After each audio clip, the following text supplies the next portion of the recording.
Nah, langsung aja nih Mas Chandra.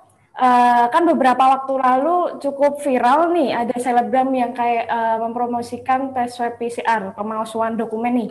Seperti yang telah diuraikan tadi, praktik untuk swab tes palsu ini masuk dalam unsur pidana apa ya, Mas? Dan sebelum kita fokus ke terkait hukumnya, ya kita menyikapi dulu deh apa berkaitan mengenai kasus yang kemarin terjadi berkaitan mengenai penjualan surat swab tes palsu.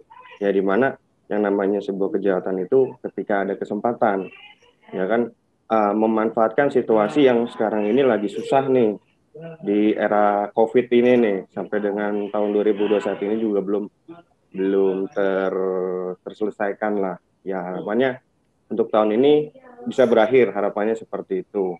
Nah, terus berkaitan mengenai terjadinya COVID ini pun juga muncul kebijakan-kebijakan dari pemerintah yang mempersyaratkan ketika untuk berpergian antar kota harus menyertai salah satunya tadi surat swab, surat rapid. Nah, yang mana untuk biayanya itu kan tidak murah, ya bisa dikatakanlah 100.000 ke atas ya, sehingga si pembeli pun kan kita lihat dari sisi psikologisnya juga kenapa sampai terjadi hal seperti itu ya kan. Jangan kita melihat dari sisi pelakunya saja. Pelaku itu kan timbul ketika dia merasa oh ini ada kesempatan nih untuk berbuat seperti itu, tapi kita lihat dari sisi si pembelinya juga kenapa dia mau beli seperti itu kan seharusnya.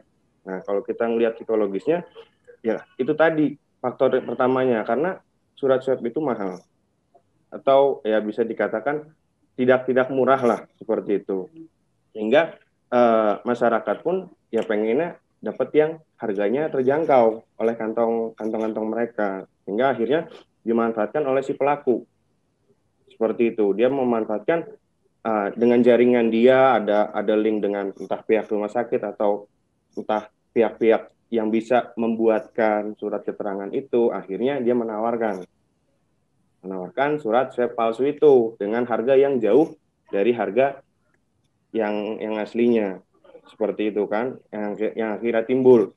Nah sehingga terjadilah tuh transaksi itu pembelian dan penjualan surat swab palsu, yang mana uh, itu untuk ngakalin kebijakan seperti itu kan. Nah berkaitan mengenai uh, akibat dari pemalsuan itu kan surat swab itu kan untuk mendeteksi adanya penyakit dalam diri seseorang, ya kan, dimana di era COVID ini harapannya kan pengen untuk menahan bertambahnya penyebaran COVID ini seperti itu kan.